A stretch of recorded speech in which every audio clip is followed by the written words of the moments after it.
There was a time when shame tried to define who you were, and the shards of your past seemed to seal your future. But the living word rises over your day and declares, "Instead of your shame, you shall have double honor. Instead of confusion, rejoicing in your portion. In your land you shall possess the double, and everlasting joy shall be yours." This is not the voice of a fragile comfort. It is the decree of the King who cannot lie. What was once lost will not end in ashes. By grace it becomes a gateway to glory. It is not God who authors destruction. The thief comes only to steal and destroy, but Jesus came that we may have life, and have it abundantly. Grace is not a religious polish over ruins. It is heaven's intervention, rebuilding the ground, planting seeds of hope, and changing the climate of the soul. The Father does not simply return things to what they were. He takes us somewhere better than before. When He touches a valley, a garden is born. When He speaks to the wind, the storm bows low. Job knew the deep valley, the night without answers, the silence heavy as stone. Yet when he lifted his eyes and trusted the Redeemer, the Lord restored his fortunes and blessed him more than at the beginning.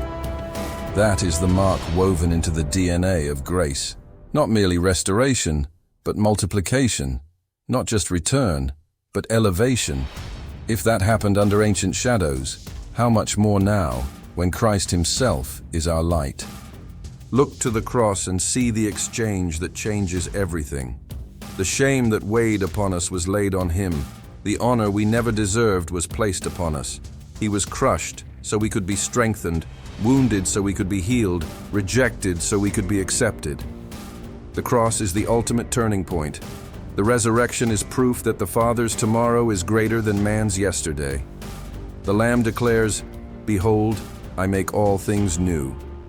Grace does not ignore tears, it gathers them. You turn mourning into dancing. You remove the sackcloth and clothe us with joy. This is the work of the Holy Spirit, to comfort, to restore, to anoint the head with oil, to clothe with praise instead of a spirit of despair. Where the heart once felt heavy, He pours out lightness. Where there was dust, He breathes life. Where the desert cracked, He makes rivers flow. Do not measure your story by the ruler of guilt. The new covenant does not operate by human merit, but by the merit of Christ. My grace is sufficient for you. My power is made perfect in weakness. When you rest, He works. When you trust, He opens paths through the sea. When you surrender, He raises banners over the valley. It's not about forcing doors. It's about following the shepherd who goes before you. The honor of grace cannot be bought or bargained for. It can only be received. It is received with empty hands, like one receiving bread in the wilderness. It is received with a heart that says, "Jesus, you are enough." Faith is not noise, it is rest. It is not performance, it is trust. Your yes to the voice of the Good Shepherd puts every piece in its place, even when for a while everything seems out of rhythm. Perhaps you have lost health, time, resources, relationships, but the Father is the one who redeems time and heals memories. He does not return with cold replacements. He comes back with quality, with wisdom, with peace that surpasses understanding. The blessing may not look like what was before, but it will be better, deeper, steadier, fuller of purpose. The wine He reserves for the end is always the best. There is a seal of double honor upon all who are in Christ.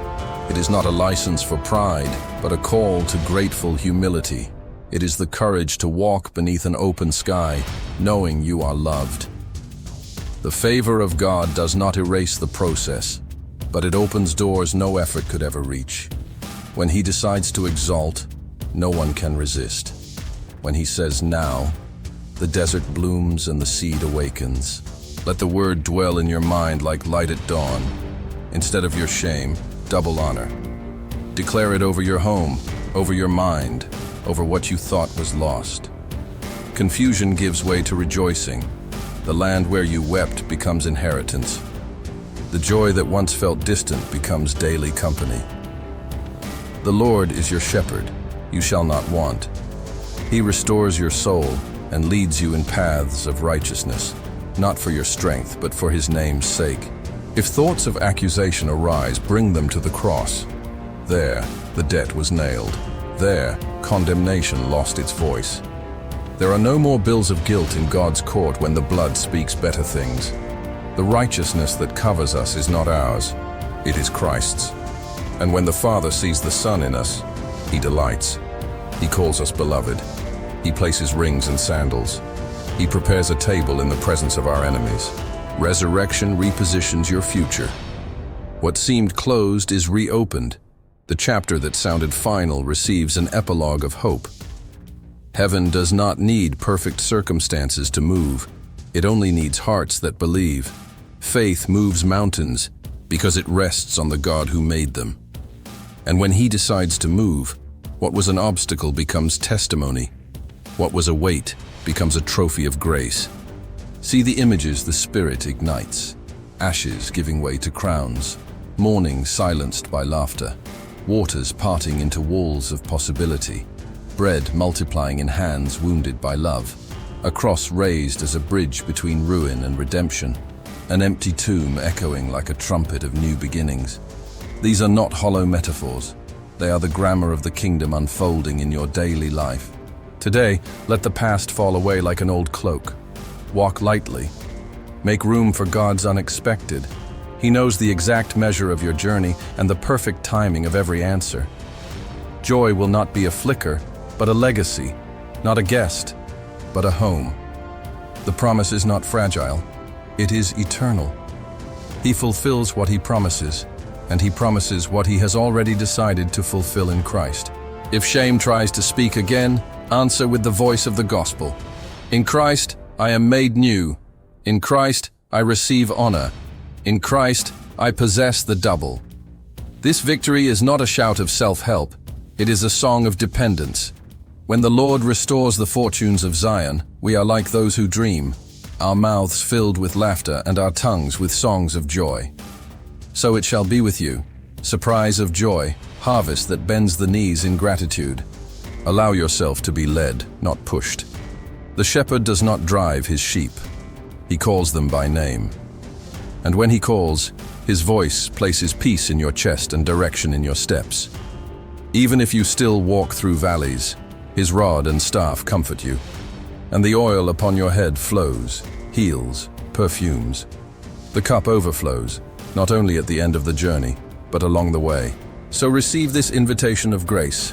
Come to Jesus. Bring your shame and receive honor. Bring your confusion and receive joy. Bring your loss and receive a future better than before. Not by merit, but by covenant. Not by strength, but by blood. Not by luck, but by promise. The Lamb who was slain lives and reigns, and in him all things are made new. And as you whisper Amen to this truth, heaven works in silence and in power. Doors begin to open, favor begins to find you, paths begin to unfold. The story the enemy tried to stain with ink of shame will be rewritten with double honor. In Christ, the ending is better than the beginning, and what lies ahead will be, by the good hand of the Lord, far better than before. Once a week, we share devotionals in every language, because God's love speaks to all hearts. My daughter, I am with you. Do not be afraid. I am Jesus, and I love you with everlasting love.